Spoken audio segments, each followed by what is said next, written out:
In this video, we're going over herbs that tonify the yang. This is the third section in our very large category, tonifying herbs. As always, we'll start by talking about the signs and symptoms that are associated with yang deficiency. Then we'll talk about the individual herbs. And finally, we'll just mention a few formulas where these herbs pop up. If you want to follow along, there are slides and flashcards you can download. Links to those are below. And this video is brought to you by the TCM Study Single Herb Review course. So if you're studying for a big test like finals, year ends, or boards, and you want to review all of the single herbs in a quick and efficient manner, just hitting on the key points for each herb, check out the Single Herb Review course, now available on Teachable. Links to that below as well. So for herbs that tonify yang, when we talk about tonifying yang, there are technically a few systems that we can talk about. We can talk about tonifying heart yang. We can talk about tonifying spleen yang. We can talk about tonifying kidney yang. Technically, we can tonify the yang of all these systems. But at least when it comes to this category, because we have the saying that the kidney is the root of all yin and yang in the body, when we talk about herbs that tonify yang, we're mainly talking about tonifying kidney yang. So basically, most of these herbs, when we talk about tonifying yang, they have the action of tonifies kidney yang. And by tonifying kidney yang, that will help yang in the other parts of the body. So we will have one or two that we specifically say warm the spleen yang, but this is a very large category, and most of these herbs are all about tonifying kidney yang. So let's take a look at what does kidney yang deficiency look like. So we can talk about the sinews and the bones. If there's not enough kidney yang, then we can have issues with the sinews and bones. And to some extent, we can say that kidney yang is related to kidney essence as well. So that's maybe how we can think about this. But if a person has kidney yang deficiency, we might see things like lack of strength in the sinews and bones, feeble gait, as in difficulty walking, or cold and painful knees and low back. Remember, the kidneys are in the low back, so the kidney governs the low back. So you might see weak, sore, painful, and cold low back. And also the kidneys govern the lower jaw, they govern the lower body, and especially the knees. So we might see weak, sore, painful knees.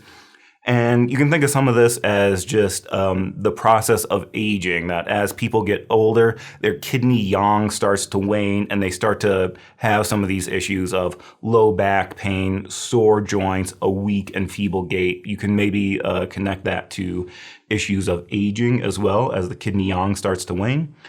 The kidneys are also in the lower jaw. They govern reproduction. And so we can see certain reproductive issues like low libido. You don't have enough fire in your loins because your kidney yang is deficient. So poor libido and impotence or erectile dysfunction. We can have infertility, both male and female infertility. Sometimes when you talk about male infertility, we can use the term cold essence, as in the jing is cold, so it's not effective for fertility. Or with women, we can talk about cold in the womb, that if there's deficiency cold or yang deficiency, that can cause fertility issues as well.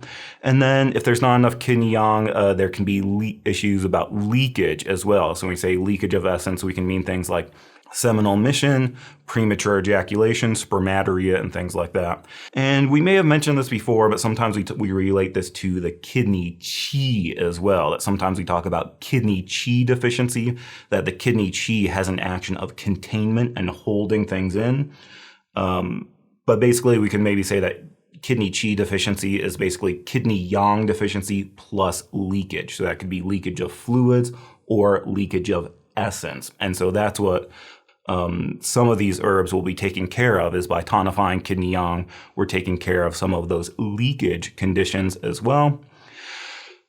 On that same topic, we can have urination issues or issues with fluids. Remember that the kidneys have something to do with fluid metabolism. They transform the fluids. If you don't have enough kidney yang, there's not enough of that transformative action, and so the fluids won't be transformed. So we can get things like frequent urination or incontinence. Sometimes we say long voidings of clear urine. Nighttime urination. Sometimes this is a question we ask, especially if we have male patients. When we, under that subheading of urination issues, we can ask, do you wake up frequently at night to pee? And so think about older men with prostate issues. We can relate that to kidney yang as well. So nighttime urination, kind of the idea here is like nighttime is a yin time of day. So if the yang is not there, we can have nighttime urination. Or what's interesting is we can actually also have inhibited urination as well. So we'll talk about edema water retention with inhibited urination. And kind of the idea here is, on the one hand, maybe the kidney yang is deficient, so it's not transforming the fluids, so you just have a lot of fluids coming out. Copious urination, frequent nighttime urination, incontinence, the fluids are coming out. Or you can have the kidney is not transforming the fluids, but the fluids are stuck inside. So sometimes we can think about that. There's this gate at the urethra that when the gate opens, the fluids can come out. When the gate closes, that holds the fluids in. And so the opening and the closing of that gate, the force that powers that is the kidney chi. So if kidney chi or kidney yang is deficient, sometimes the gate gets stuck open and you have incontinence and the fluids are just coming out. Sometimes the gate gets stuck closed and the fluids can't come out, so you can have urinary retention. Again, sometimes you can think about like older men with prostate problems, that they feel this sense of urgency, but then when they get there, not a lot comes out. It's dribbling urination, or it starts and stops, and that's because that gate is stuck closed and it can't open. But if the fluids aren't coming out, they can accumulate in the body, and we can end up with edema and water retention as well. Then we can also talk about spleen yang as well. And this is something that we said that most of these herbs are tonifying kidney yang, but some of them have a specific action of tonifying spleen yang as well. And kind of the idea here is that kidney yang is supposed to warm the spleen. So it's like spleen yang, and the warmth of the spleen depends on the kidney. So typically we say that spleen yang deficiency is rooted in kidney yang. In fact, this is kind of interesting when we talk about the 5 phases and the generation cycle. We normally say that fire generates earth. And if we take this very literally, what we mean is like the heart generates the spleen along the Shung cycle. But sometimes what we can say is when we say fire generates earth, we can also interpret that to mean that the fire of the kidneys, the Mingmen fire of the kidneys, generates the spleen yang. And so that's another way we can think about it, that spleen yang is dependent on kidney yang. So if we have kidney yang deficiency, that can eventually lead to spleen yang deficiency. And if we don't have enough warmth in the spleen, we basically end up that the spleen can't digest the food or transform the food, so we end up with those types of problems. So especially sloppy stool, there's not enough warmth in the spleen to, we call it the middle burner. It's supposed to cook down the food. There's not enough warmth there to cook and transform the food and transform the fluid, so you get loose, watery, sloppy stools. Or we could even have early morning diarrhea. Sometimes we say watery diarrhea with undigested food. So early morning diarrhea, this is sometimes called cock's crow diarrhea, as in when you wake up in the morning because the rooster is crowing, so cock's crow diarrhea. Or sometimes I've seen some translations where they call it fifth watch diarrhea. And I'm assuming that this is referring to if you were a guard on a tower, they had different watches. And so it's like the graveyard shift. And so fifth watch is referring to that early morning time of day. Anyway, we can have early morning diarrhea, and sometimes the way we explain this is that early morning when the sun is rising and the rooster is crowing, that's the time when yin is turning into yang. And so if your yang is deficient, all that stuff, that loose, sloppy, watery stool is going to come out at that time of day, because that's the transition of yin to yang. So that's something we would look for. A key symptom of spleen yang deficiency would be early morning diarrhea. The kidneys are also supposed to supply the ren and the chong. Again, here we're saying that the kidneys govern the lower jiao. When you talk about kidney yang, we're also kind of talking about kidney essence. And so we can talk about lower jiao issues as sometimes we term this as instability of the ren and the chong, or instability of the penetrating and conception vessels.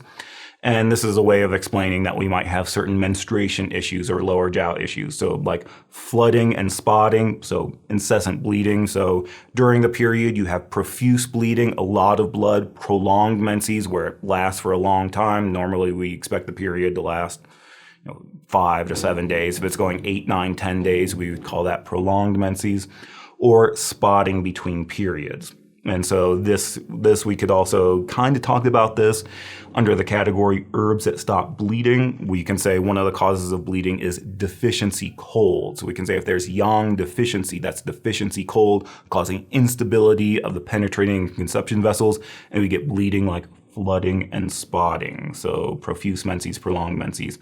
Clear vaginal discharge.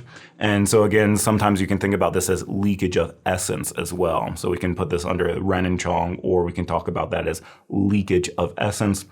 And so here we're talking about more like thin, clear, white vaginal discharge, profuse vaginal discharge without a strong foul smell. This is opposed to if we have a cold, damp condition, then it might be more thick and white. If we had a damp heat condition, it might have a yellow color and a foul smell. But since we're talking about deficiency, this is going to be more like a thin, clear vaginal discharge. And then there's another interesting thing. We talk, you can use the term chi absorption. What we're talking about here is lung issues. So there's this idea that when you breathe in, the chi comes into the lung, but then the kidney has to reach up and grasp that chi and send it down. So on the one hand, the lung has an action of depurative downbearing. It's supposed to downbear that chi, but the kidney is also supposed to reach up and grasp it, or the kidney is supposed to help absorb that chi that's coming in from the lungs. So if the kidney is deficient, it could fail in this function of absorption, and we could end up with certain respiratory issues. So sometimes we use the phrase chi absorption, that the kidney is supposed to aid in chi absorption, or we can be more straightforward and say the kidney is supposed to grasp the lung chi. So sometimes we have things of kidney failing to grasp lung chi, causing certain respiratory issues like asthma, coughing, wheezing, and shortness of breath. And then we specifically say there's difficulty on inhalation. And this is just one of the way we differentiate between lung issues and kidney issues. So sometimes if the person, they're okay to inhale, but they have difficulty exhaling, they have difficulty pushing the air out, like I think we see this like with emphysema, we might say that's more of a lung issue. Whereas if they have difficulty with inhalation, they have difficulty getting the air in, it might be more likely that's a kidney issue of the kidneys not grasping the lung chi. So we'll say, coughing, panting, shortness of breath with difficulty on inhalation. Or we can say more exhalation than inhalation. That's very easy for them to get the air out, but they can't get the air in. And again, kidney yang is also related to kidney essence. Kidney essence is more substantial, it's more substance, but it's stored by the kidney, and we relate this to kidney yang as well. So a lot of these herbs, in addition to tonifying kidney yang, they will also tonify kidney essence as well. So if we have deficiency of kidney essence, we can think about delayed development. I think we've talked about this before in the deficiency heat category, that sometimes this delayed development can lead to heat signs. But you can think about that kidney essence has to do with growth and development. And so sometimes we talk about this with malnutrition. There can be failure to thrive, but sometimes there's just a constitutional deficit of kidney jing. And so we can see these issues of delayed development. In Chinese, this is called the 5 delays, or the 5 slownesses, or the 5 limpnesses, like your limp body. So these are things like delayed walking, delayed talking, delayed teething, delayed closing of the fontanelles, and these are talking about like normal development markers in children. If the child does not have enough jing or essence, then there might be delays in these things. But we can also talk about this as premature signs of aging. So you can think about some of those things like just the things that happen as you get older. Your kidney yang starts to wane. You're using up your stores of pre-heaven essence. You haven't been nourishing your post-heaven essence, and you start to get these premature signs of aging, like early graying of hair, dizziness and flowery vision or blurred vision or floaters in the eyes, deafness and tinnitus, wilting sinews and bones, and a feeble gait. So again, some of these signs that come in with You can think about as people get older, their kidney yang starts to wane and their kidney essence starts to wane as well. When we look at the tongue and the pulse, the tongue is going to be pale and swollen. So this is kidney yang deficiency. So it's going to be, we're going to see cold signs. So that's why you see a pale tongue rather than a red tongue. And we say the tongue is enlarged or swollen, or sometimes they actually just say a fat tongue, pang shi in Chinese. And again, this has to do with the kidney is not transforming the fluids because the kidney yang is deficient. It's not transforming and moving those fluids. So those fluids accumulate and it can cause swelling in the body, but can also cause swelling in the tongue as well. So a swollen or enlarged tongue is a sign that kidney yang is not transforming those fluids. The pulse is going to be deep, slow, and forceless. In terms of depth, it's going to be deep because this is an interior condition. It's going to be slow because, again, yang deficiency is a cold condition, and so there's not enough yang to move the blood through, so it's slow in terms of its speed. And forceless because this is a deficiency condition. So deep is interior, slow is cold, forceless is deficiency. Makes sense for kidney yang deficiency. So this is a slide in the notes. I think we covered everything here about these different signs and symptoms and relayed them to the different functions of the kidney. Did we miss anything? We can also say that these herbs are commonly combined with herbs that warm the interior. So this is the first category we looked at this semester. And so these two things kind of go together, tonifying kidney yang and warming the interior. So especially our herbs that have an action of warming the kidney or warming the lower jiao, like futsa, aconite, and rogui, cinnamon. Those are often come up in our formulas that tonify kidney yang. And so sometimes students get confused here. They ask a question about what's the difference between warming the interior and tonifying yang? Well, a couple things. That one, remember when we talked about warming the interior, we said these herbs warm the interior and expel cold. So on the one hand, when we're warming the interior, we're dealing with both excess cold and deficient cold, and we're trying to disperse that cold. And number two, we're focused on the branch symptoms of cold. So we are trying to warm things up, but we're also just using the acrid flavor to disperse or scatter the cold. When we talk about kidney yang, we're only talking about yang due to deficiency. So it's only deficiency cold. We're generally talking about cold. Again, we're generally addressing the kidney. When we talk about warming the interior, we can talk about warming the lung, warming the middle jiao, warming the kidneys, warming the liver channel. Here, we're mainly just talking about warming kidney yang. And number three, this is more focused on the deficiency condition on the root cause. So instead of using the acrid flavor to disperse the cold, we're using the sweet flavor to tonify. So those are some of the differences, but we will combine these two. That it's very often to use herbs that warm the interior with herbs that tonify yang. And then we also say that many of these herbs tonify kidney yin as well. And this is kind of just a general treatment strategy that we don't want to tonify yang without tonifying yin as well. So we'll see this come up in our formulas, that even our formulas that tonify yang, they'll have some ingredients from this category, but we'll also use certain other herbs that tonify yin, like shu di huang, just to keep the formula balanced. And so we can think about this as if all we did was tonify yang, that would just create heat and burn things up and actually cause more problems. So sometimes we use this analogy for yin and yang. We talk about a candle and a flame. And so if your flame gets too big, it's just going to burn away the candle. So if we're going to make the flame bigger, we need to also make the candle bigger as well so they stay balanced out. And so that's what we're going to do when we tonify yang. We're going to tonify yin as well to make sure that it has some substance that it can attach to, that it can be anchored by. So that's something we'll do in formulas, but that's something we'll also see a lot of these herbs tonify yang, but they also tonify yin, which is convenient that they can be very balanced like that. And then in terms of cautions, these herbs are warm, acrid, and they can cause heat signs if used in too large of a dosage or too long-term or without creating balance in your formula. So this is another thing where sometimes, especially as people get older, they think, I need to boost my kidney yang. I need to tonify my kidney yang and kidney essence. And so they start taking some of these things. but really they just end up with heat signs. They end up with red eyes, bloodshot eyes, high blood pressure, and things like that. So that's something we have to be careful about, either the dosage, how much we give. More is not necessarily better. We want to kind of warm things up slowly. And then we also want to pay attention to duration, that how long are we taking these herbs for? If we take them long term, it might cause some problems. So when we look at the properties of these herbs are of course sweet in flavor because the sweet flavor tonifies. This has been a common theme in our tonifying category. These herbs are going to be warm in temperature because we're tonifying yang. The main channels entered, like we said, we can tonify the yang of the kidney, spleen, and heart, but most of these herbs are going to enter the kidney channel. A lot of them will actually enter the liver channel as well, which we'll see, but we can say we're tonifying the yang of these three systems, but it's mostly the kidney yang. So I would think more about the kidney channel.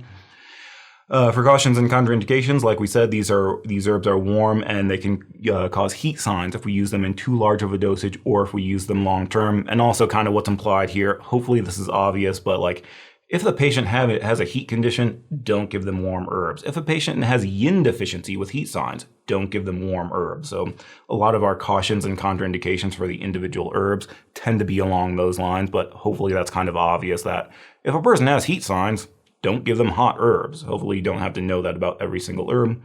The main action is to tonify the yang of the kidney, spleen, and heart, but again, mostly the kidney, and then we'll have 2 or maybe 3 that also tonify spleen yang as well. So that's something we'll want to pay attention to, but by and large, these tonify kidney yang. And like we said, they're often combined with herbs that warm the interior that we learned in that other category, especially futsa, aconite, and rogui, cinnamon, are very common to see in our kidney yang tonifying formulas. So when we look at this list of herbs, it's a very long list. There are a lot of herbs that tonify kidney yang, and I'm not sure if this is true or not, but kind of my conjecture around this is that most of the famous old Chinese doctors, and especially the scholars who wrote things down, they tended to be court physicians, that they were physicians to the emperor or to the nobility and the upper class.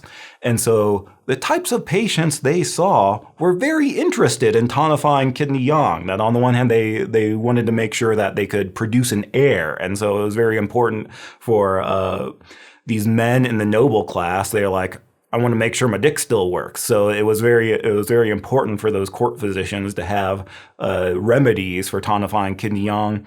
I think this also goes along with the idea that the alchemists, and they wanted to live forever. And so like we talked about premature signs of aging, that especially this noble class that could afford these expensive or exotic herbs, they were interested in retaining their youth and living forever. And a lot of these herbs fall under that category as well.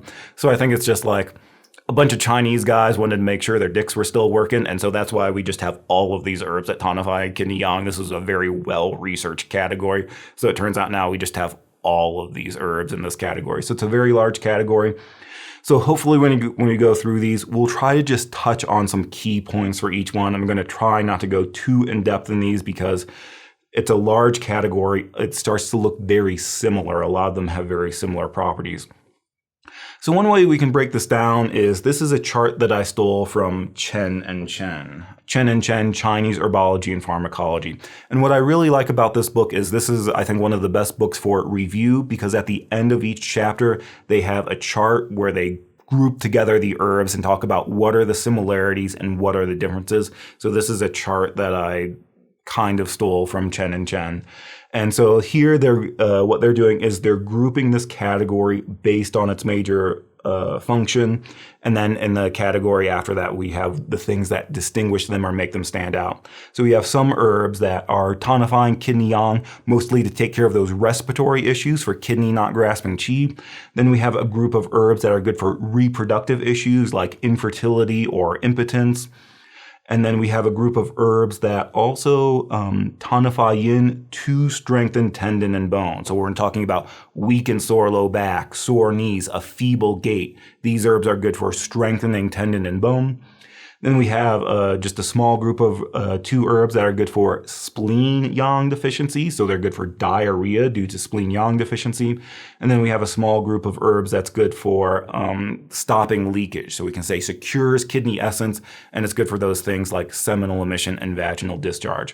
So if you really just wanted to study the key points, I would look at this slide to help differentiate things. So you can kind of group the herbs together according to this major function, and then you can also look at some of the things that make them special, like some of these herbs brighten the eyes, some of these herbs calm restless fetus. So we'll talk about those things as well. So also when we go through these herbs, because they're grouped like this, I think this makes sense to group them like this, but this also means that we're not going to go in Bensky order. So if you are in class or if you study from Bensky, this is not necessarily the order that Bensky presents them in, but I'm doing it this way so that we can group them together by their common function. So hopefully that makes sense. If you want to skip the rest of this lecture, just look at this slide and I think you'll be good, because again, this is a large category, so we're just going to hit on the key points. So our first one is Lu-Rong cervicornopantotrecum. Lu-Rong cervicornopantotrecum, and this is deer velvet. And so I want to specifically say this is deer velvet. Sometimes people say this is deer antler, and it's a little bit different. So you can think about that deer. Each year they grow their antlers and then they shed them at the end of the season. And so this is the part at the very beginning where the antlers are not fully formed. They're not fully hardened or calcified. And so they're still in the process of growing. And that's what we mean by deer velvet. It's these younger antlers. And kind of the idea here is that you can think that this has really good regeneration properties. This is the doctrine of signatures for this deer velvet regeneration properties, that each year the deer shed their antlers and then they regrow. And so we're getting this velvet while it's in the process of regrowing. And so it's like we're tapping into that regeneration process. And so because deer antlers are things that self-regenerate, we can use that as a substance to regenerate our bodies. So Lu-Rong tonifies kidney yang, and it's good for all of those things that we mentioned. So fatigue, cold extremities, weakened low back, could be a urination problem, impotence. We also say it stabilizes the Ren and the Chong, or stabilizes the penetrating vessel and conception vessel for those lower jiao issues like uterine bleeding, flooding and spotting, vaginal discharge, infertility with cold in the womb. So we could just relate this to the kidneys, or some books will specifically say that Lu-Rong has an action of penetrating or stabilizing the penetration and conception vessels. So if you see that terminology come up on a question, you can know that's what it's talking about. Lu-Rong also tonifies kidney essence as well, since we could say these antlers, regrowing antlers, are kind of like marrow or something like that. So tonifying kidney essence, and in Bensky, he will also term this as this tonifies the governing vessel, or this tonifies the dumai. So again, if you're ever on a test and you see something about the penetrating, the conception, and the du vessels, you can think Lu-Rong. I think it's easier just to think of this as we're tonifying kidney yang and we're tonifying kidney essence, and we can just keep it simple and relate it to that. When we say tonify kidney essence, we're talking about tonifying, strengthening tendon and bone for things like B syndrome, but also for atrophy conditions. And it also can help heal long-standing sores and wounds. We talked about this in the Tonify Chi category and the Tonify blood category. If we just don't have enough Chi, blood, or essence to heal the wounds, then these wounds can be difficult to heal. So by tonifying that, we help with that healing process. And basically the way we take this is interesting. So Lu-Rong is a very strong, very powerful yang tonic. It's also very expensive. So on the one hand, the dosage is very small, just 1 to 2 grams. The idea here is if you take too much of it, it will definitely cause those heat signs. So we want to be very careful about the dosage, and we want to monitor the patient as they're taking this, that it doesn't inadvertently cause too many heat signs. Sometimes I would use an analogy that if you're trying to make fish sticks and you turn up the oven too hot, you think, oh, I'm going to turn it up to 500 degrees to get this food cooked sooner. What you end up with is fish sticks that are burnt on the outside but still frozen on the inside. So we want to keep that in mind with our patients, that we're not trying to apply too much heat too quickly and they just end up burnt on the outside but still frozen on the inside. So number one, pay attention to dosage. And then number two, the way we take this, I'm not sure it's technically wrong to cook it in decoction, but it looks very funny, and we might even say you're not using it to its full potential. So I'd say you really don't cook this in decoction. The way you would take this is you would grind it into a powder and then just swallow that powder with the decoction, or you would grind it into a powder and put it into a pill form. So I think that using this in decoction, you're not using the herb to its full potential, and it's a very expensive herb. Good quality Lurong is very expensive, so you'll want to use it in pill or powder form. And then overtaking Lurong can lead to heat signs such as palpitations, headache, bloodshot eyes, and nosebleed. So all this heat will move up into the upper body. That heat can go into the heart and harass the heart, causing palpitations. It can move into the upper body, kind of like giving you yang rising of heat in the head, like headache, bloodshot eyes, and nosebleed, bleeding due to heat. So this, again, we want to be careful about our dosage and how long we take it. Notice that it's salty in flavor because on the one hand, it's an animal product, and we tend to say that animal products are salty in flavor, but you can also think that the salty flavor goes to the kidneys. So that's another thing, that this herb strongly goes to the kidney because of its salty flavor. And the name Lurong, Lu means deer, and Rong means like a bud or a sprout. So this isn't the full-grown antler. This is just when the antlers are budding or sprouting out. They're in that process of growth, and so we're stealing that growth from them, like dark magicians who suck the life out of other animals so that we can live a longer, healthier life. But Lurong, deer bud or deer sprout. But then we also have another version of this called Lu Jiao Jiao, Cervicornis Colla. Lu Jiao Jiao, Cervicornis Colla, and this is deer antler glue. So Lu Jiao, that first Jiao means antler or horn, like we learned with Shuanio Jiao is water buffalo horn, or Shi Jiao is rhinoceros horn. That second jiao means glue, like we learned with jiao is donkey glue. So this is deer antler glue. And this, I believe they take it from the fully grown horns. After the antlers have grown and they've kind of solidified, we can take those horns, and then they make a gelatin or a glue out of it.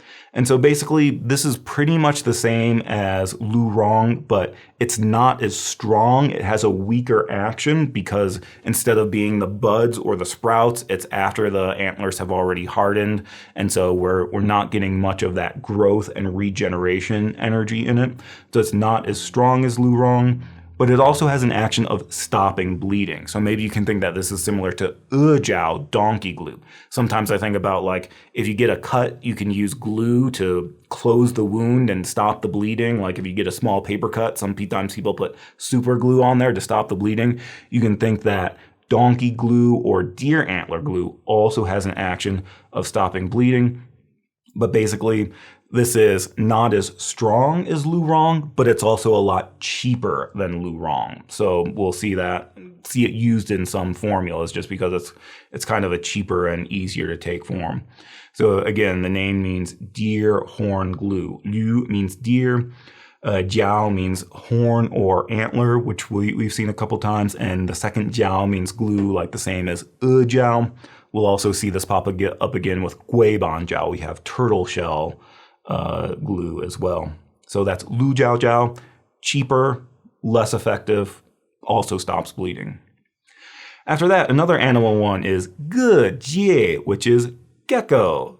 Ge Jie, gecko. This one also tonifies yang, but it's definitely its specialty here is that this one tonifies kidney yang to treat respiratory problems for that situation of kidney unable to grasp lung qi. So we can say that another way to word this is we say that this tonifies the kidney to aid in qi absorption from the lung. And so for kidney unable to grasp lung qi, for things like shortness of breath, wheezing, and asthma. And then we also just say it in general tonifies kidney yang, kidney essence, and kidney blood.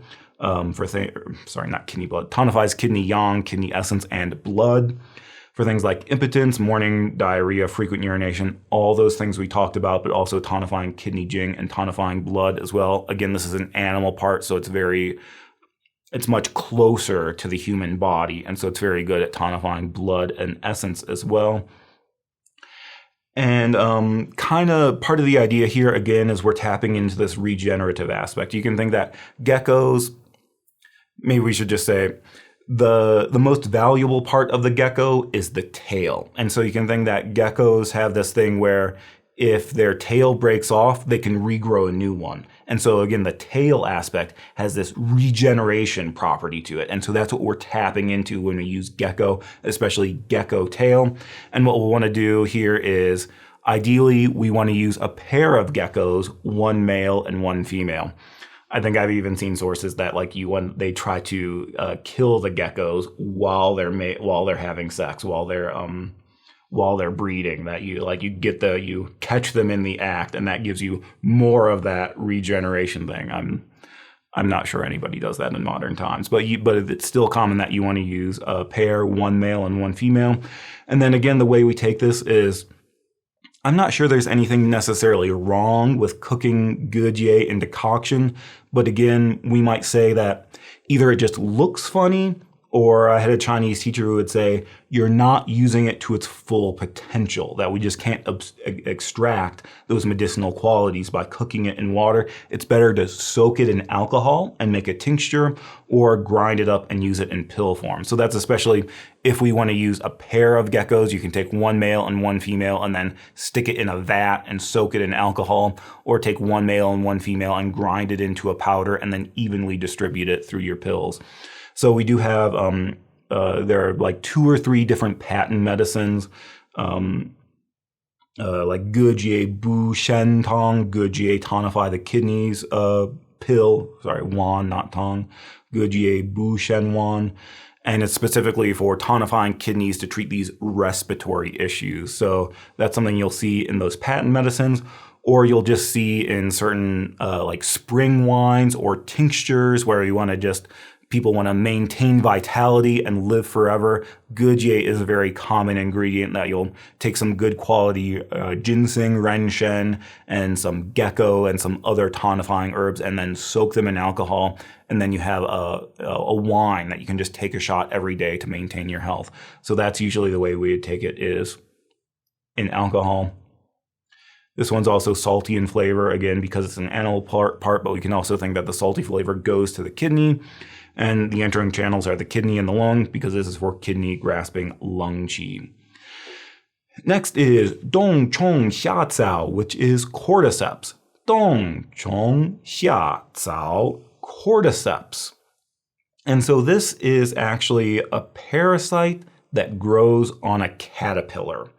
And this is another one this is actually, I think good quality Lurong is fairly expensive. Dongchong Xiaocao is prohibitively expensive. I think there's a club of rich people in Chinese that they've kind of cornered the market on Dongchong Xiaocao. And so real Dongchong Xiaocao is just probably not available to most of our patients. They do have a synthetic form, but I think it's not considered to be as good. But Dongchong Xiaocao tonifies kidney yang for impotence, sore and weak low back, all the things we talked about. And this is kind of interesting that we can also say that Dongchong Xiaocao enters the lung channel and treats lung issues, but we're more saying that it tonifies lung yin and redirects rebellious lung qi downward. So it's still good for chronic cough, wheezing, or cough with blood-streaked sputum. But according to Bensky, this is not a situation of kidney grasping the lung qi. This is more a situation of redirecting the rebellious qi downward. There are other books that they don't specifically say that, but they don't necessarily use this terminology of qi absorption. And so this makes it kind of difficult, where if you would say, does Dongchong Xiaocao treat respiratory problems? The answer is yes, but I just say this because a lot of times people like to ask this question about which herbs specifically have this action of tonifying kidneys so that the kidney can grasp the lung qi. Technically, according to our textbooks at least, Dongchong Xiaocao does not have that function. It still treats lung issues, but it's for lung issues due to lung yin deficiency and rebellious lung qi. So that's just something to point out. And then the name means winter bug summer herb. So dong means winter. We learned this with Dongguaza is winter melon seed. Xia means summer, like ban xia means half summer. So winter bug, summer herb. I think this is the idea is that the caterpillars come out in the winter, but then they get infected with this parasite. And so the parasite eventually grows and kills the caterpillar and hardens it. And then it's harvested in the summer. So winter bug is the caterpillar. Summer herb is when we harvest the actual dongzhuang xiaocao. And like I said, we don't learn any formulas where dongzhuang xiaocao is an ingredient. It's usually taken as a single herb. It's one of those that, because it's very expensive, it's cooked in a double boiler, cooked for a long time, and it's probably out of reach for most people to take on a regular basis. I did work at one clinic where they sold real dongzhuang xiaocao, and they sold it for $100 per caterpillar. And he actually told me, like, we're not actually making any money off this. I'm selling them at cost just to certain patients because they could benefit from it and they can afford it. But most people would not pay $100 for a cup of caterpillar tea. So it might be out of reach for most of us or most of our patients. So that's dongzhuang xiaocao, cordyceps. Next is He Tao Ren, Juglandus semen.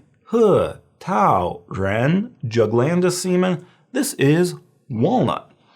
So here we're still in the subcategory of herbs that tonify kidney yang, but also treat respiration issues. So He Tao Ren tonifies kidney yang for all the things we talked about, like cold and painful low back and knees, frequent urination. I think I've read certain books about men's health where they often give this as food therapy for men's health condition issues like erectile dysfunction, that it's very easy to take as food therapy.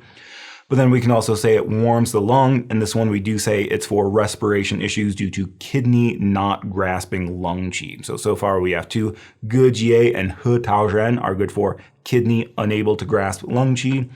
And then also, because it's a nut, it's very oily, so it moistens the large intestine to relieve constipation. So we can think that Ren means nut, or just walnuts are oily. You can actually go to the store and buy walnut oil and cook with it.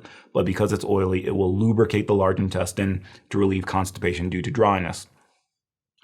He Tao Ren is walnut. I say here it's only used in food therapy. Bensky actually gives a dosage recommendation. I think he says 3 to 9 grams in decoction and then 9 to 30 grams as food therapy. Honestly, I've never seen He Tao Ren used in decoction. I don't know of any.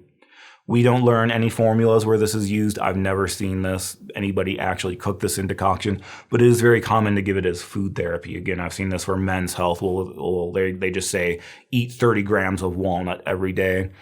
Or this is something that you can recommend as food therapy to your patients, either if you want to tonify the kidneys or if you just want to moisten the large intestine. If you have a patient with constipation, a very common thing you do is, I feel like people in America or people in the West don't really eat congee. Some people are really into prescribing congees or rice porridge. I don't think anybody in the West has the patience to cook a congee, but you can maybe, as an alternative, you could recommend oatmeal.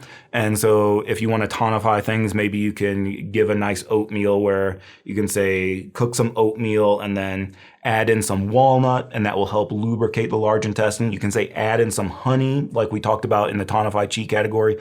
Honey tonifies Chi and also moistens the large intestine. You could add in some gochitsa if you wanted to tonify yin as well, because like we said, we like to do yin and yang at the same time. You can add in some cinnamon to warm the interior. If you're open to it, later we'll talk about black sesame. You could add in some ground black sesame. You might have to order that online. You might not be able to find that in a grocery store. But this is a very easy way, that something that's very much easier for your patients to take is just get some oatmeal with walnut, honey, cinnamon. Might be easier than taking a congee. You can use that for tonifying yin and yang, or you can use it for as sort of a natural remedy for constipation. If the patient doesn't want to take an actual formula for constipation, you can add in some of these oily things to help lubricate the large intestine to relieve constipation. So that's He Tao Ren. The other thing we should know about this is one of the names is He Tao Ren. Another very common name is hu tao ren. So sometimes you'll see it both ways. In some textbooks, in Bensky, he calls it he tao ren. In a lot of other books, they just call it hu tao ren. And you'll see this in other formulations where they say hu tao ren. The word hu, again, means foreign or barbarian, like same thing with chai hu. So hu tao ren means barbarian peach kernel. Tao ren is peach kernel. We learned that in the invigorate blood category. So hu tao ren or he tao ren is walnut. So it's another one that is for kidney grasping lung qi, also moistens the large intestine. So that was our kind of subset of herbs that are good for treating respiratory problems due to kidney yang deficiency. Again, here we could say that dongchong shiatao doesn't actually help grasp qi, but it does help redirect the rebellious qi downward. So all of these are good for coughing and wheezing or respiratory problems. After that, we have a subset of herbs that is good for tonifying kidney yang for certain reproductive issues, things like fertility issues, either male or female infertility, or things like men's health issues like impotence, erectile dysfunction, or other things like the flooding and spotting and women's health issues. So these ones are more for these reproductive disorders. So our first one is Ro Tsong Rong Sistanches herba. Ro Tsong Rong Sistanches herba. So this one tonifies kidney yang, essence, and blood. And again, especially for reproductive disorders like impotence, spermatorrhea, so like leakage of essence, and infertility due to deficiency cold in women. So cold in the uterus or cold in the womb because there's not enough kidney yang warming the uterus. The other thing we should know is Ro Tsong Rong moistens the large intestine to relieve constipation. So this would be for constipation due to kidney yang deficiency. So this is kind of an interesting pattern because normally when we talk about kidney yang deficiency, we say that because the kidney is not transferring the fluids, we end up with things like watery diarrhea, that cock's crow diarrhea, early morning diarrhea, that's sloppy stool and loose and watery. But here what we're saying is that kidney yang deficiency can end up with constipation. So what's going on? Well, here it's kind of a weird pattern, and kind of the idea is that because the kidney is not properly moving the fluids, because kidney yang is deficient, it fails to move the fluids, and so there's just not enough fluids in the large intestine to moisten the stool, and you end up with constipation. So it's kind of like the fluids are there are fluids in the body, but they're just not in the large intestine because the kidney yang is not moving them properly. So that's how we end up with constipation due to kidney yang deficiency. And I just like to point this one out because this is the chief herb in a formula that we'll learn called Jichuanjian, Benefit the River decoction, where it's specifically for constipation due to deficiency. We might combine it with other herbs that we learned like Dong Gui, Angelica sinensis, we also said is for constipation due to blood deficiency. So here we're talking about constipation due to those types of deficiency. And I always like to just point this out because of a patient I had once. She was actually a friend of mine in school, and she just stopped in my clinic one day and she was having all these issues. She was like, I'm tired, I'm depressed, I'm sleeping 12 hours a day and I still feel tired, I have no energy, I can't take care of my family, I have a lot of low back pain. She had that feeble gait where she was kind of limping in. She just had a lot of low back and knee pain, lower body pain, and she was just tired and depressed. It was so bad that she actually went to a doctor and the doctor prescribed her antidepressants, and she didn't want to take them. She was afraid to take them because a lot of times once you get on antidepressants, it's very difficult to get off of them. You can't just stop them, but like bad things can happen. So she was just afraid to take them. And then she was like, on top of that, she was constipated. That if she didn't do anything, she would go an entire week without having a bowel movement. She started using laxatives, but she had to use the suppository. So instead of like just taking some Fonchier, she actually had to use a rectal suppository. And so she would do that every 3 days, and that made her even more depressed. And so anyway, she was crying, and so it turns out I just ordered some Ro Tsong Rong, and so I made her the formula Jichuanjian and gave her that one because she was also having signs of kidney yang deficiency. I added in some Shu Di Huang because it tonifies kidney essence, and just I knew from her history that would be good for her. And she came back a week later and said, I'm good. Do I still need to keep taking the herbs? And I was like, yes, you still need to keep taking the herbs. You can't like tonify kidney yang, kidney yes. You need more than a week to tonify the kidneys. So another week went by and she came back and she said, yeah, I'm good. I don't need to continue the herbs. That she was sleeping a normal amount. Her energy had gone back to normal. Her back pain had gone away. She had never taken the antidepressants. She had just gotten rid of them, and she had gone back to having I think she was having a bowel movement every other day, but she was not using those laxatives. So this one, when I would always say to students, when I point this out, when I emphasize this function, I'm not just saying that because I like to nitpick with these small details. I'm saying that because I was able to help a patient because I remembered that Rong is very good for constipation due to kidney yang deficiency, which is a very peculiar pattern.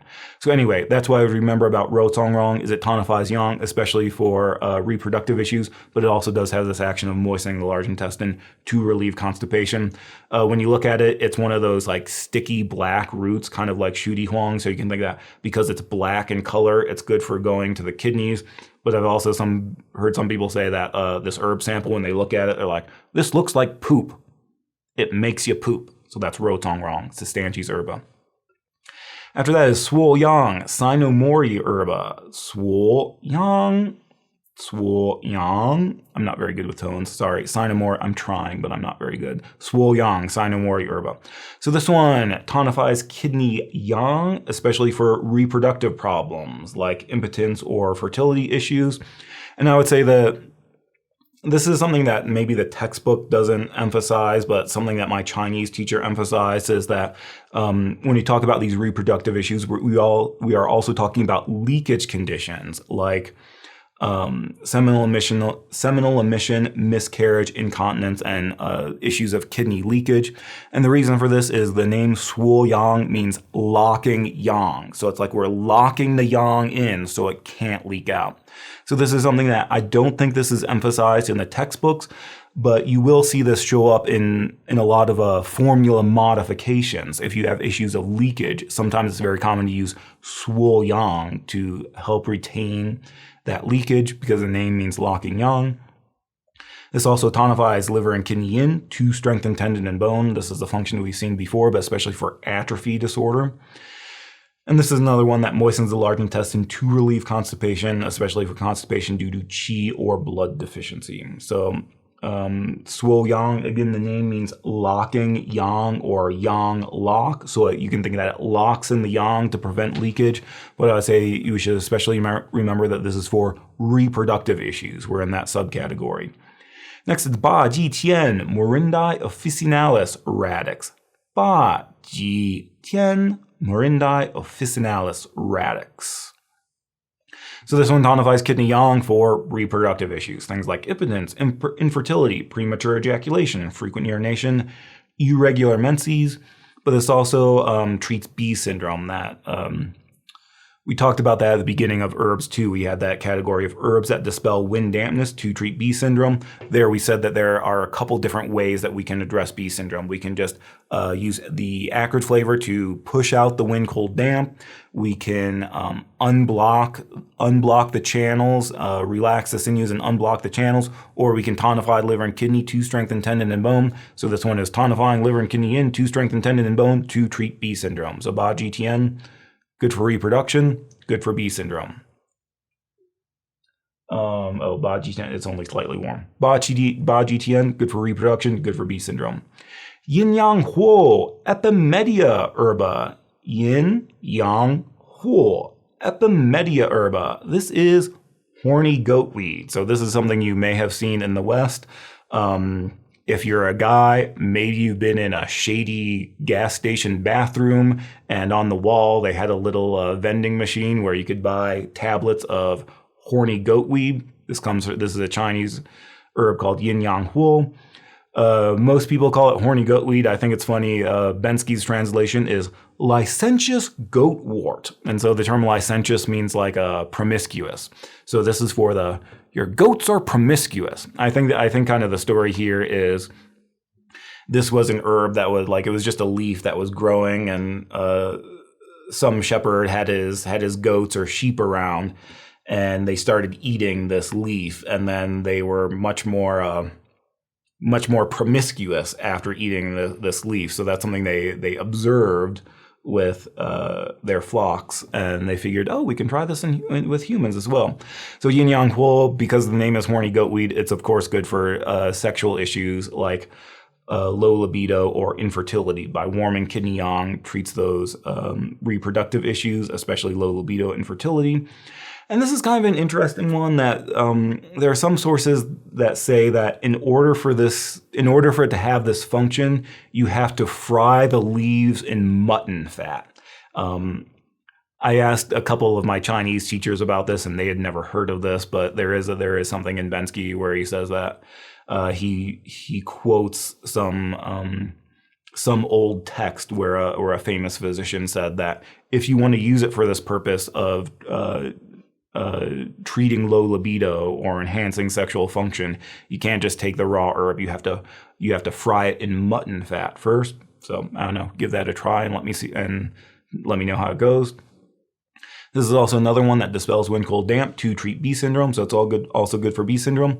And this is one that's not in the books, but I think it's important to point out that yin yang huo, by modern research, it also has an action of lowering high blood pressure. So at least in Bensky and Wiseman and Brand, they don't really mention this function, but I think if you look in Chen and Chen, they have a little bit more of the modern research surrounding herbs, and so I think they do mention that this lowers high blood pressure. But basically, we have a modern formula where this herb comes up for this purpose. So that's why I like to point it out here, and we'll talk about that more with the next herb as well. But I would add on that function that it, by modern research, yin yang huo also lowers high blood pressure, especially for high blood pressure during pregnancy or menopause. And then also, this is interesting that there's a note in Wiseman and Brand that says that another modern application for this is it can treat coughing and wheezing due to kidney deficiency. So this is another interesting one that when I was in school with my herb teacher from China, this is another one where he said that yin yang huo treats respiratory problems. But when we look in the textbooks, actually Bensky, at the very end of the chapter, he actually specifically says yin yang huo does not treat respiratory problems. But then you go to other books and they say that this is a modern application that it can treat respiratory problems. So this is one where it's gonna depend on which source your teacher uses. That Bensky will specifically say that yin yang huo does not treat respiratory problems. There are some books that say there's some modern research that says that it does. So either way. But if you get a question about does yin yang huo help with kidney grasping lung qi, I'm not sure how you should answer that. So sorry about that. The other important thing to know is that yin yang huo also goes by the name Xian Ling Pi, which means immortal spirit spleen. So Xian means immortal, Ling is like the Ling Shu, where it means like spiritual or divine, and Pi here it actually means spleen. It doesn't mean like skin or bark, it means spleen. So yin yang huo also has the name Xian Ling Pi, which we'll talk about again in the next one. And this is just, it's good to keep this in mind because sometimes if you're looking up a formula, it will use the name Xian Ling Pi. So I've had this happen in clinic where somebody copied a formula out of a book and then they said, oh, what's this herb? Xian Ling Pi, we don't have this. What is this? And I would say, oh, Xian Ling Pi, that's just another name for yin yang huo. Just use yin yang huo. So that's something that is probably important to know. We'll talk about that in the next one. And then yin yang huo, yin means horny, licentious, promiscuous, or lewd. Yang can actually mean sheep or goat. We usually translate it as goat, but when you talk about like yang zhuo, sometimes like lamb meat or goat meat, we can use the word yang. And then huo is lophanthus. I think this is a particular type of plant. So anyway, yin yang huo, horny goatweed. It's called horny goatweed, makes you horny. Next is Xian Mao curculiginous rhizoma. Xian Mao curculiginous rhizoma. So this is also one that tonifies kidney yang, and we're in that subsection of treating reproductive issues. So impotence, infertility, frequent urination, and irregular menses. So either reproduction issues, and also that stability of the Ren and the Chong stuff. So we say infertility in men or women. So with women, we can say there's cold in the womb or deficiency cold in the uterus. And then for men, we could say that there's cold essence, that your jing is cold, so it's not working right. So when we say infertility, this could be male or female infertility. This also dispels wind, cold, damp, strengthens tendon bone to treat B syndrome, especially for low back and knee pain. So again, we're tonifying kidney yang. The kidneys govern the low back and the knees. So we're treating the B syndrome as well. And this is another one that it may not be mentioned in the books, but modern research shows it has an action of lowering high blood pressure. And so the reason I point this out is this herb is called Xian Mao, which means immortal grass. Xian means immortal. Our previous herb also goes by the name Xianling Pi. When we put these two together, we can call this the Two Immortals decoction, our Xian Tong, Two Immortals decoction. So the two immortals are Xian Mao and Xianling Pi. And this was a modern formula that, in a traditional way, we could say that it's good for both kidney yin and yang deficiency, but it was specifically formulated for hypertension during menopause. And so that's why I point out this action of lowering high blood pressure, because later we'll learn a formula where these two herbs are used together for high blood pressure. Also, Xian Mao is toxic, so we have to monitor its use, that it's not for long-term use, and also you don't want to go above this 12 grams. So notice that the dosage is in the normal range, but you want to stay in that normal range. If you go above that, you might have some issues. So the name Xian Mao means immortal grass. Xian means immortal. That Chinese character, the thing on the right is a mountain, the thing on the left is a man. So it's like when Taoists would go to the mountain to become immortal, that's what this Chinese character means. Men living in person living in the mountain, where they might have been a Taoist immortal. So maybe you can think that if you're immortal, if you want to be immortal, you got to make sure you're fertile. You're living vicariously through your children. So the way you become immortal is by having children, and you also want to live forever. So you don't want the weak low back and knees as you get older. So it takes some Xian Mao to do that. So those are our herbs that are especially good for reproductive issues. And then if you see over there on the right, we said that the first two also have an action of moistening the large intestine to relieve constipation. And then the last three also have this action of treating B syndrome as well. So that's maybe some important secondary functions you should know there. After that, we're getting into a subsection of herbs that tonify liver and kidney to strengthen tendon and bone. So that's kind of the theme of this next group of herbs. So we'll start with Du Zhong Eucomia cortex. Du Zhong Eucomia cortex. And this is the bark of the Chinese rubber tree, or at least I think it's colloquially known as the Chinese rubber tree. I think there are other species of rubber tree, and it's different from African rubber tree. But anyway, this is the bark of a tree that's known as a Chinese rubber tree. And this one, if you get out your herb sample, basically this is where they get rubber from. The bark has some natural latex in it. So if you get out your sample, it has these pieces of bark, but then you can kind of stretch it out, and you can see the stretchy latex between these pieces. So maybe you can stretch that out and look at that latex and think that rubberiness looks like tendons. So Du Zhong, because it has this latex, because it's stretchy like a tendons, it's very good for strengthening your tendon and bone. So it tonifies kidney yang for all those things that we talked about, but its specialty is that it tonifies liver and kidney to strengthen tendon and bone, especially for low back pain and low back weakness. So Du Zhong has a very famous action of strengthening the low back. Du Zhong, this action is so famous that even if you're not an herbalist, they sell this just in Chinese markets. Usually if you go to a Chinese grocery store, they have one aisle that has some common Chinese herbs in it. Du Zhong is there because it's very commonly used as a remedy for strengthening the low back. As people get older, they tend to have low back pain. So Du Zhong, very famous action of strengthening the low back. Duzhong also calms restless fetus to prevent miscarriage. So this is another one that stands out, something we could definitely remember. We can add it to our list of other herbs like zitsuye, huangqin, sha ren. Here we have another one that calms restless fetus to prevent miscarriage. Especially when there's deficiency cold with bleeding. Remember when we talked about herbs that stop bleeding, one of our causes of bleeding was deficiency cold.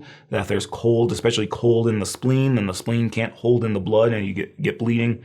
So Duzhong would be especially useful for bleeding during pregnancy due to deficiency cold. And Duzhong also has an action of lowering high blood pressure. This is another one that I think this one, the function is mentioned in Bensky, that by modern research it can treat some of those symptoms, which is a little bit interesting because a lot of times we think of high blood pressure like liver yang rising. So it's kind of interesting that something that tonifies yang can actually lower high blood pressure. But that is another reason why sometimes it will be used as a home remedy. So that's Duzhong eucomia cortex. For this one, I would think about that when you take your sample, it's stretchy, that looks like a tendon. Duzhong looks like a tendon. It's good for strengthening your tendons. Duzhong has a very famous action of strengthening the low back. Next is Shu Duan Dipsaki radix. Shu Duan Dipsaki radix. This is Japanese teasel root. I don't know much about plants, so I don't know what that means, but sometimes I say this to people and they're like, oh yeah, a teasel plant. I know what that is. So Japanese teasel root.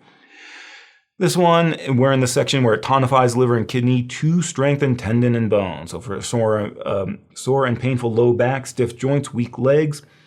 So this could be, it strengthens tendon and bone for deficiency as you're getting older and your kidney yang starts to wane. That taking this can strengthen tendon and bone to help with that sore and weak low back.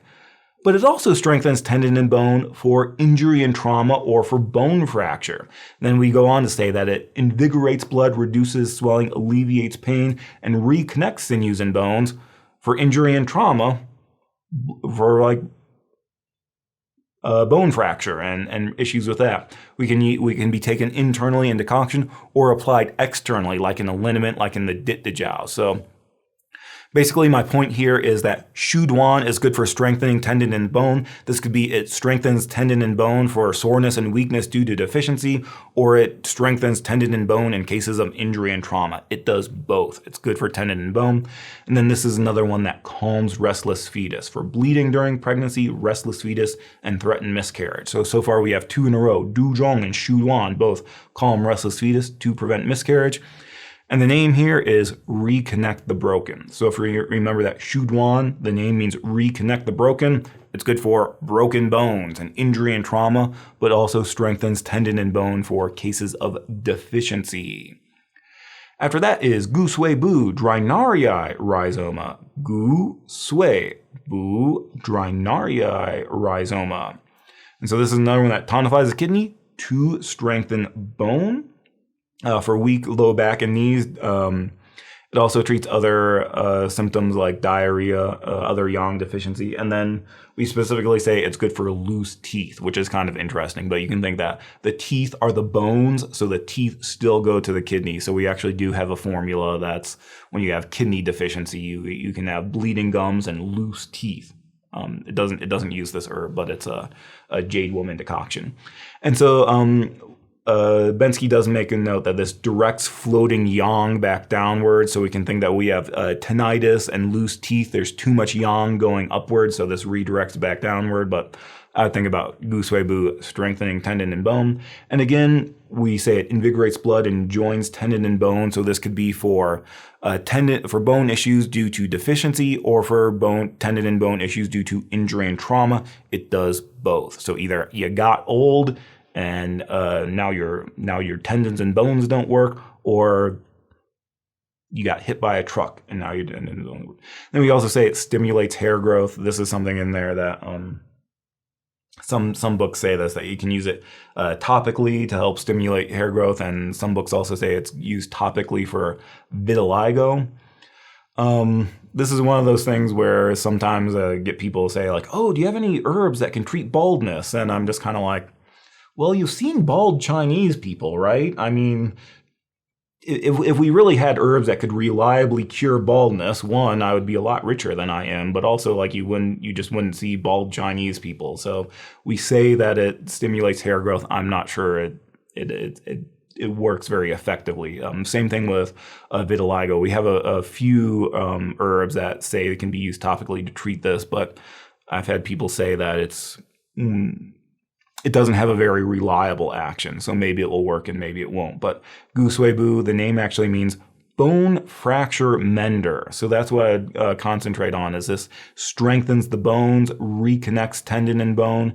Its name is bone fracture mender. So this is, again, if you're old and your kidneys are starting to wane, this can be good for tendon and bone issues due to deficiency, or it can be good for tendon and bone issues due to injury trauma.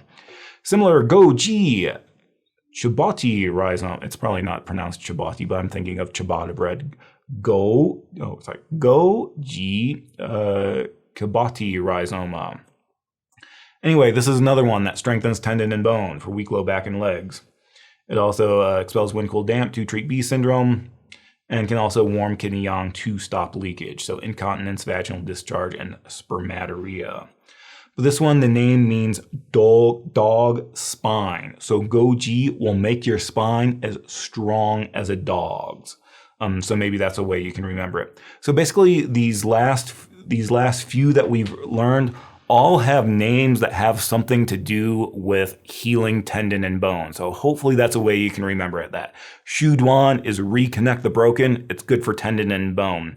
Gu Sui Bu is bone fracture mender. It's good for tendon and bone.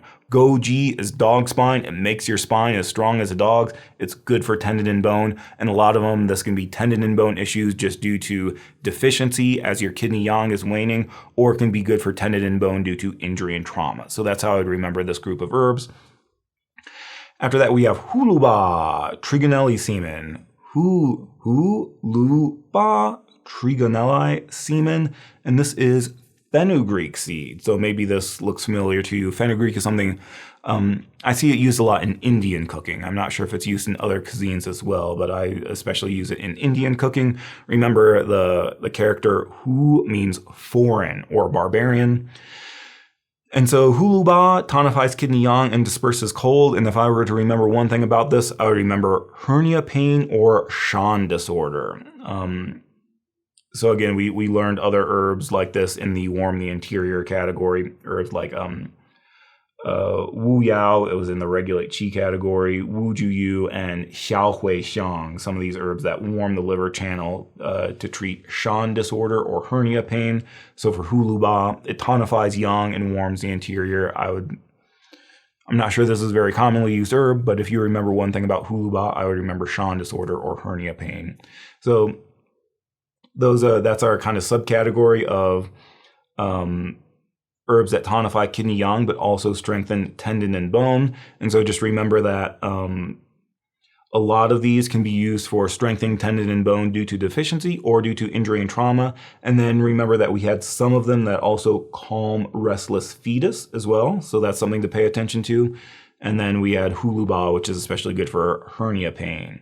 After that, we get into our herbs that warm spleen yang as well. So these enter the kidney channel and the spleen channel, especially for treating diarrhea and loose stools. So our first one is Bugujur Sorellii fructis. Bugujur Sorellii fructis.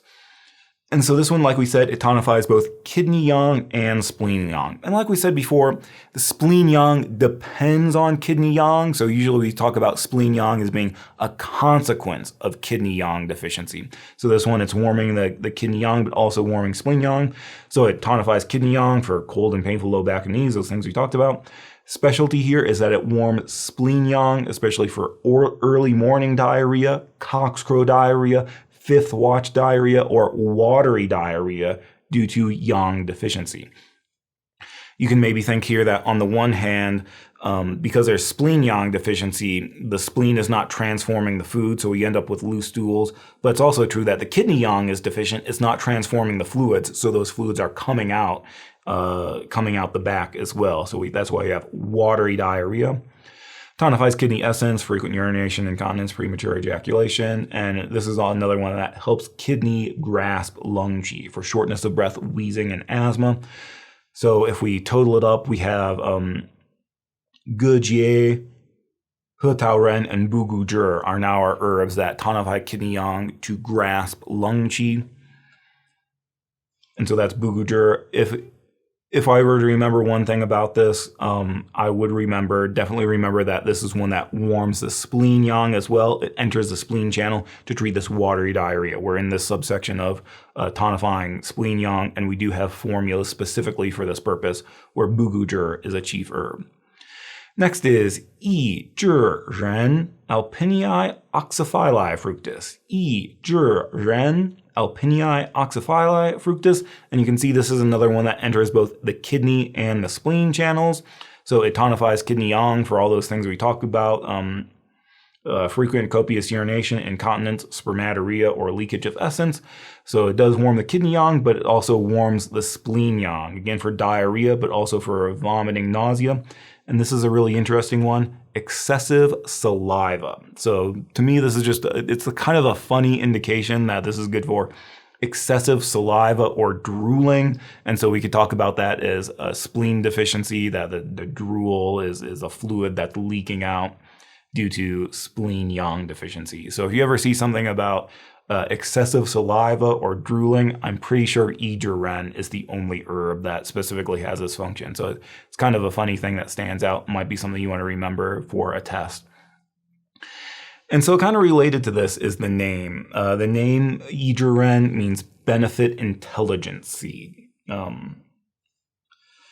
So this is kind of not a nice thing to say. So when we say Yi Zhi Ren, it doesn't actually increase your intelligence. If you're like, I want to get smarter, I'll take some Yi Zhi Ren, that's not actually what they mean by this name. This name is actually referring to that thing of excessive saliva or drooling. And so kind of the idea, again, this is not a very nice thing to say, but back then they would think that if a person had excess salivation or if a person was drooling, that meant they were dumb or they were unintelligent. So it's like you're a dumb drooling person. And so you'd give the person Yi Zhi Ren, it would stop the drooling so you would appear more intelligent. So Yi Zhi Ren doesn't actually increase your intelligence or make you smarter if you're trying to study. Yi Zhi Ren, by its action of stopping drooling, it makes you look less stupid. So maybe that can help you remember the action of Yi Zhi Ren. And remember this special indication of excessive saliva or drooling. So that's Yi Zhi Ren. So those are just two herbs that enter the spleen channel and are especially good for diarrhea. And then finally, we have a group of herbs that we say it tonifies kidney and liver to consolidate essence. What we're saying here is that it almost like induces astringency to stop leakage. So these herbs are especially good for leakage conditions. So our first one is Tu Si Zi Cuscuti semen. Tu Si Zi Cuscuti semen. And so this one tonifies kidney yang, but especially for leakage conditions like frequent urination, incontinence, seminal emission, and premature ejaculation. So tonifying kidney yang and holding in the essence. This also tonifies liver and kidney to brighten eyes for blurred vision, cloudy vision, loss of visual acuity. Again, when we talk about brightening the eyes, we say that there are three ways to brighten the eyes. So we can clear wind heat to brighten eyes. We saw this with herbs like sangye and juhua, chrysanthemum flower. We can clear liver heat or subdue liver yang to brighten eyes. We saw this thing with things like xiaku cao and jue mingzi from the drained fire category. Or we can tonify yin, tonify blood to brighten eyes. Our most famous one for that is gochitsa, goji berries, which we learned last time. Well, here now we have another one, Tu Si Zi Cuscuti semen, which tonifies liver and kidney to brighten eyes. So that's something you should definitely remember. This one, we can also say it stops diarrhea for diarrhea due to spleen and kidney yang deficiency. So here, if we wanted to name three herbs that are good for diarrhea, we could say Bu Gu Zhi, Yi Zhi Ren, and the third one, Tu Si Zi. But notice this one doesn't enter the spleen channel. So for this action, I would say that Bu Gu Zhi and Yi Zhi Ren are more famous for entering the spleen. Tu Si Zi, we also say it can maybe help with diarrhea due to spleen and kidney yang deficiency. And here we have another one that calms restless fetus to prevent miscarriage, especially for a habitual miscarriage, like if a person, they have a history that they get pregnant, but then a couple months later they have a miscarriage and they know that's happened a couple times. We call that habitual miscarriage or threatened miscarriage if there's a lot of movement or kicking or bleeding. And we can say that there's a threat of miscarriage. So Tusitsa calms restless fetus. And that's Tusitsa. This one, the form that you'll see it in, there's a couple different ways. So this is how I got my herb sample, where it's a bunch of little seeds, but they press it together in a cake. And basically the reason for this is Tusitsa cuscuta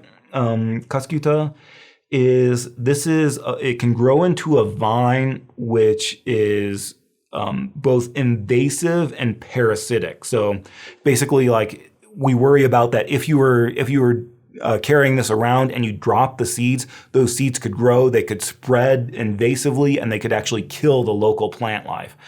And so because of this, they're very careful about the way they package this herb. So this is one way where they press it together in a cake instead of having loose seeds.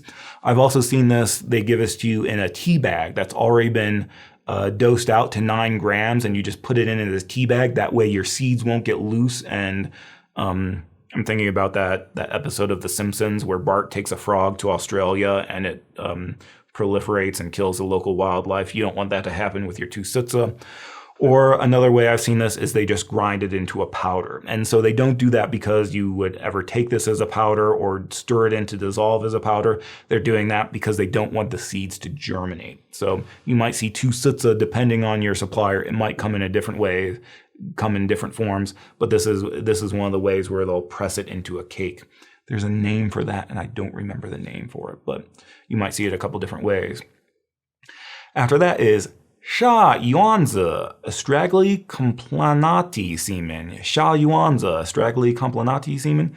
Sha Yuanzi. This is astragalus seed. So earlier in the Tonify Chi category, we learned astragalus root, Huang Chi. This is the seed of that plant, Sha Yuanzi, and it's in this category, herbs that tonify yang. Here its specialty is that it tonifies kidney yang and secures essence for leakage conditions like premature ejaculation, urinary frequency, and vaginal discharge.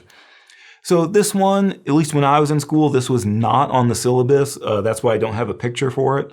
But it is on the NCCAOM herb list, so it might be good to know this one. But basically, this comes up in one formula that we learn, but it is the chief herb of that formula. And the name is Jinswo Gujing Wan, and it's specifically for leakage of essence. And so Sha Yuanzi, that's the function we should definitely remember, is astragalus seed is for leakage of essence.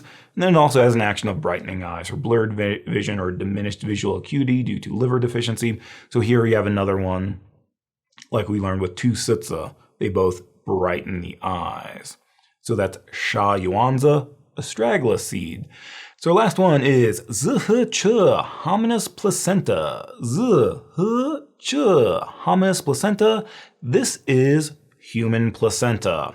So basically, this tonifies everything. Again, we talk about certain animal parts are closer to humans, so they're very good for tonifying chi blood essence. This one, it basically is human tissue, so it's good for tonifying everything. So we say it tonifies kidney yang and kidney essence for infertility, impotence, low libido, low back pain. It tonifies lung chi, so this is another one that can help the kidneys grasp the lung chi. So I think now we've learned 4 in this category. Gejie is the most famous one, but also He Tao Ren, Bu Gu Zhi, and now Zihe Che. And then just tonifies qi and blood for everything, for emaciation, pallor, insufficient lactation. If you're lacking qi and blood, you don't have enough qi and blood to produce breast milk. So by tonifying qi and blood, this can help promote lactation. So basically, this is just a way that I think this has become a little bit more common in certain populations in the West, that they'll take postpartum women will take placenta in order to help recover from the process of delivery. And so this is something that this is traditionally a substance in Chinese medicine. I think there are different different ways you can take it now, that there are different services that will encapsulate placenta. I think sometimes there's a legality issue where in certain states, the hospital, it's considered biohazardous waste, so they won't let you keep your placenta. Other places you can do it, and there may be some people who offer services that they can freeze dry it and encapsulate it, or sometimes I think people traditionally they would just steam it and then cook it in a stew with lamb or something like that. But so this it's human placenta. It's full of blood in essence, so it tonifies everything. So that's zhe, something you probably wouldn't prescribe or necessarily to a patient who's not postpartum. I'm not sure if there might be a thing in China on the black market where people are selling their placentas to others, or there might even be people in the U.S. who do that, and then we worry about certain sanitary conditions, about bloodborne diseases and things like that. So I'm not sure this is a thing. Sometimes I think we just put this in there to know that this is a thing in TCM about taking placenta. But zhe, I would just remember that it tonifies everything. So that's herbs that tonify the yang. So those are all the individual herbs. Like I said, this is a very large category. So hopefully we can just group it together and talk about some of those key points about do these herbs treat respiratory problems? Do they treat reproductive issues? Do they strengthen tendon and bone? Do they help with spleen yang and diarrhea? Or do they help hold in the essence? So I would think about them that way just because this is such a large, unwieldy category. So now after that, what I like to do is sometimes mention some formulas where these herbs come up. Again, this is not meant to be a formula class, but sometimes this just helps give some context about how these herbs are used and how they're combined with other herbs. This also gives us an opportunity to review some of the herbs that we've already learned. So let's take a look at just a few formulas. So one of them is Yogui Wan, restore the right kidney pill. Yogui Wan, restore the right kidney pill. And this is a very straightforward formula for kidney yang deficiency. And so this is kind of interesting. We have a restore the right kidney pill for kidney yang deficiency. We have a restore the left kidney pill for kidney yin deficiency. And this comes from a passage in the Nanjing where it talks about the right kidney holds the Ming Men fire, so it holds the kidney yang, whereas the left kidney holds is the true yin, or the essence of the kidney. So with this right and left, that comes from a chapter of the Nanjing. But anyway, this is just for generalized kidney yang deficiency. So exhaustion from long-term illness. If you've been ill for a long time, that eventually depletes your kidney.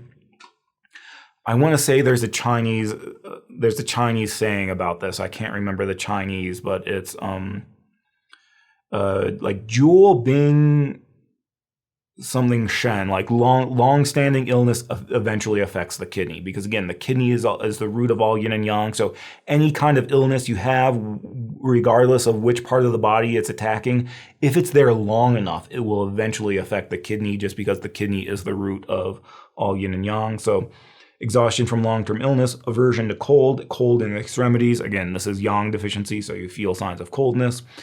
Impotence, spermatorrhea, so those lower jiao issues, aching and weakness of the low back and knees. Again, the kidneys are in the low back, so they govern the low back. The kidney also governs the lower body and the knees.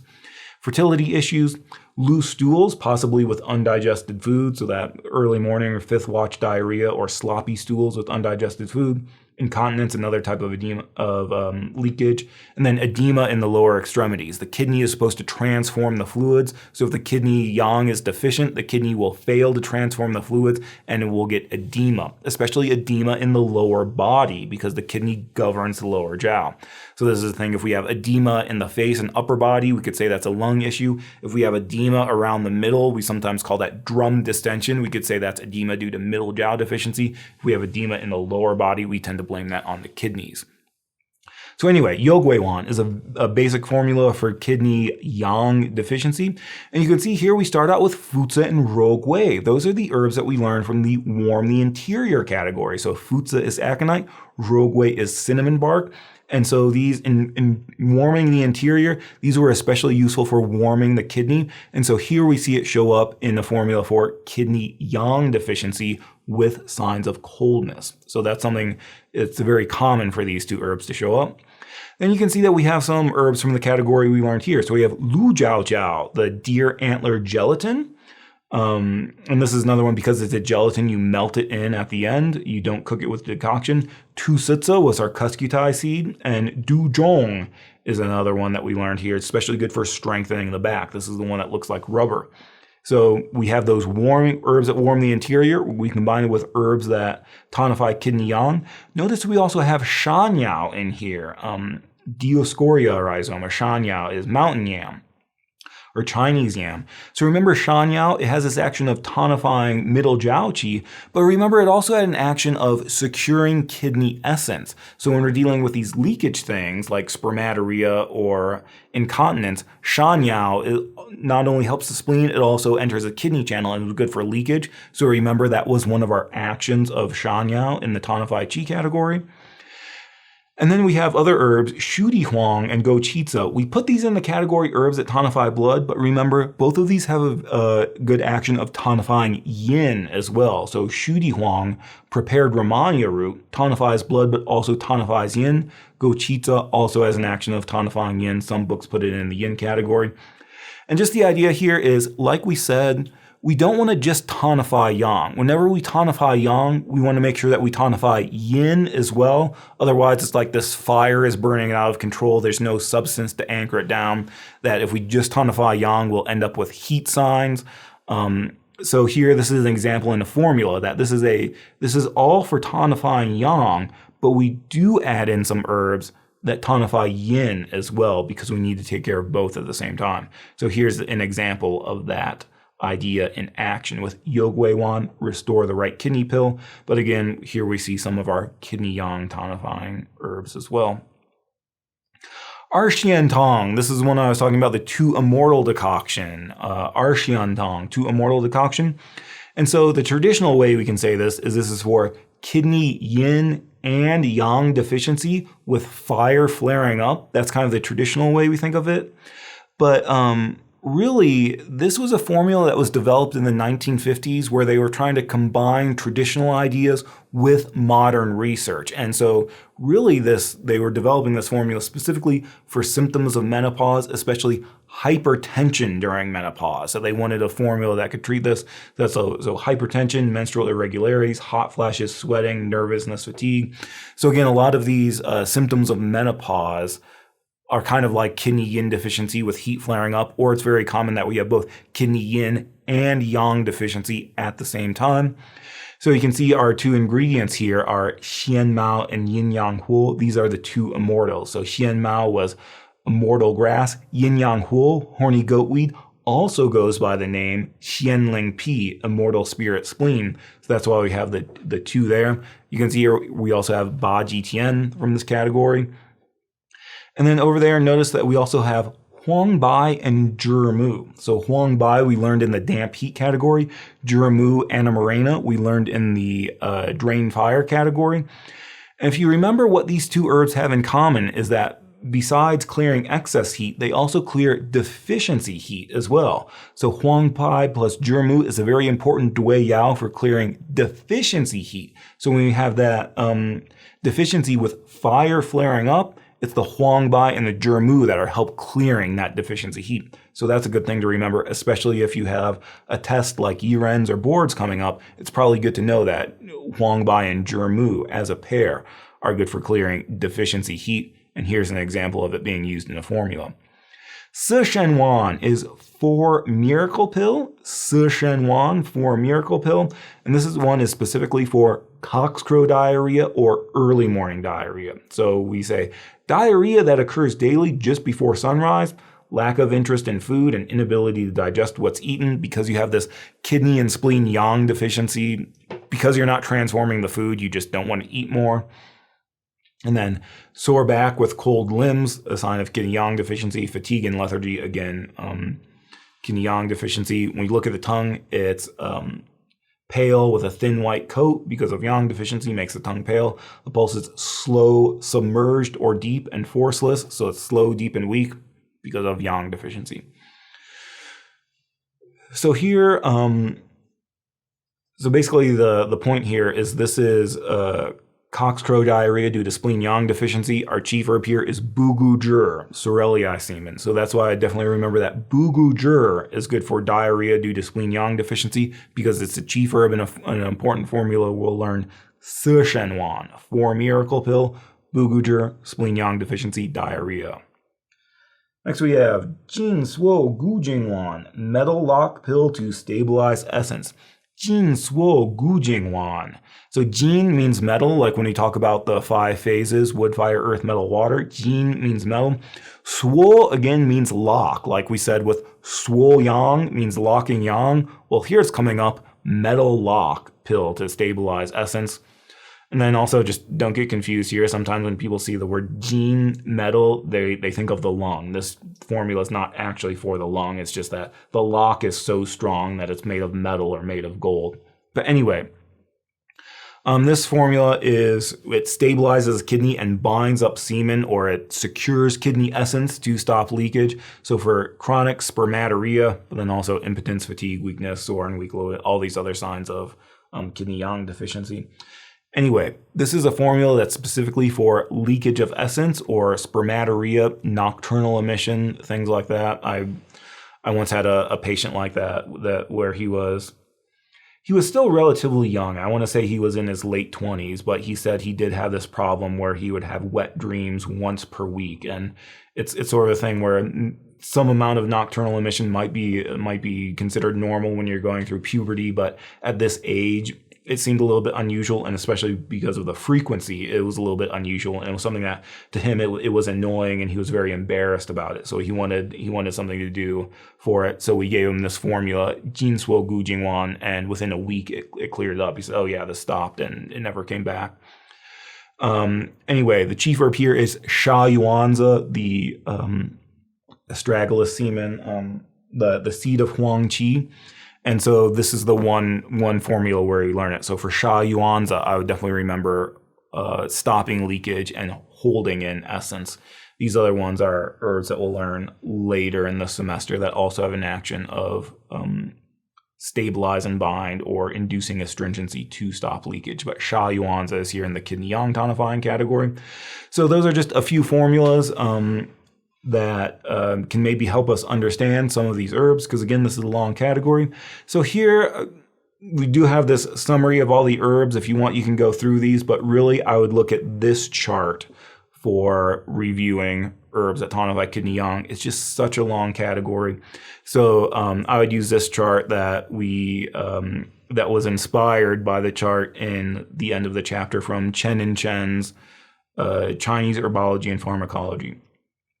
And so again, we kind of group these together and reordered them. So the order is different than what you see in Bensky. But so Lu Rong, deer antler, this is the one that it's our most powerful kidney yang tonic, and it also tonifies essence, blood, and strengthens the bone. So that again, this is like the deer antlers are regrowing. They have that regenerative aspect. So it's very good. We're tapping into that regenerative power, that we're not just tonifying kidney yang, we're also tonifying or stabilizing the ren and the chong to help with reproductive issues. We're tonifying the dumai according to Bensky, or we're tonifying essence to either help with delay syndrome or help with premature aging. So Lu Rong, because it's like a bone that's growing, it's just very powerful in tonifying all those things.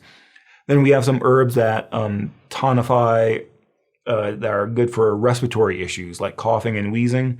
So Gejie and He Tao Ren, we said that they have an action of helping the lungs grasp, or helping the kidneys grasp lung qi, or helping with qi absorption. With Dongchong Shatao, it also goes to the lung, but at least according to the Bensky, this is more for tonifying lung yin and directing rebellious qi downward, but they all have this action. And remember that He Tao Ren also moistens large intestine to relieve constipation, just because it's a nut. It has a lot of oils in it. Then we get into our ones that are good for reproductive issues. So I might remember that Rotsong Rong also has an action of moistening the large intestine to relieve constipation. And then remember Yin Yang Huo is horny goatweed, so it's especially good for libido and things like that. Yin Yang Huo and Xian Mao are two immortal, so they also have this action of helping high blood pressure. And then we just have this group that's also good for treating bee syndrome due to wind, cold, damp. After that, we have a group of herbs that are good for strengthening tendon and bone. So dujong is very famous for strengthening the low back. So dujong, one of our most famous ones for low back pain. And then we had a few herbs that all sound like mending bones. So shuduan was reconnect the broken, guswebu was bone fracture mender, goji was dog spine. So these all have an action of strengthening tendon and bone. So that could be tendon and bone issues due to deficiency, like you got old and your kidney yang is waning, or it could be tendon and bone issues due to injury, trauma, both of those. And then just remember that some of these calm restless fetus, both dujong and shuduan, calm restless fetus. And huluba, I would remember hernia or Shan disorder. After that, we have a couple herbs that are good for spleen yang deficiency. So bugujur, especially good for coxcrow diarrhea, like in the formula sishenwan. Ijiren also tonifies spleen, especially for excessive saliva or drooling. Then we have some herbs that are good for stopping leakage. So tusitza and shayuanza stop leakage. They also have an action of brightening the eyes. And zihucha is another one that it tonifies everything. So you can either take some placenta or some deer antler if you want to tonify everything. So that was our category, herbs that tonify yang. So what we've been doing here is in this series we've been going very in depth in our herbs. This is very good if you're in herbology class right now and you're trying to learn these herbs, or you're seeing this information for the first time. If you're coming up on your first year end exam, or if you're studying for other year ends or boards, maybe you want to review all the herbs a little bit more quickly. For that, I do have an online a review course on Teachable. It's $49 right now. And that just goes over all the herbs, and it's just hitting on these key functions of each herb. So instead of taking an hour and a half per category or 2 hours per category, it just hits on those key functions. There's a lot of practice tests, a lot of handouts, a lot of flashcards. There's some bonus things about Shanghan Lun Wen Bing stuff. There's some bonus sections about the secondary functions of herbs, where we talk about all the herbs that brighten the eyes, all the herbs that calm restless fetus, things like that. There's also some, I just made a handout about herb quality criteria, which is something apparently people have been getting on nationals. So if you want to review all the herbs in a very quick manner, check out the herb review course available on Teachable. We'll put a link to that below. As always, thank you to the Patreon members for supporting the website, the YouTube channel, and everything I do. This wouldn't be possible without your support. So thank you to all the Patreons for supporting the channel. If you want to join them in their support, you can join the Patreon. There's a link to that below. Lately, I've been doing this weekly series called TCM Talks. So if you don't get enough TCM information and you want some extra videos, sign up for the Patreon. It'll support the channel, and you'll also get some access to some exclusive series of videos called TCM Talks. Thanks for being here. I'm glad this didn't take 3 hours. I was really worried about this category that would take forever, but thanks for making it through here with me. In the next one, we'll go over our final tonifying category, which is herbs that tonify yin. So I'll see you in that one. Thanks for being here. We'll see you next time.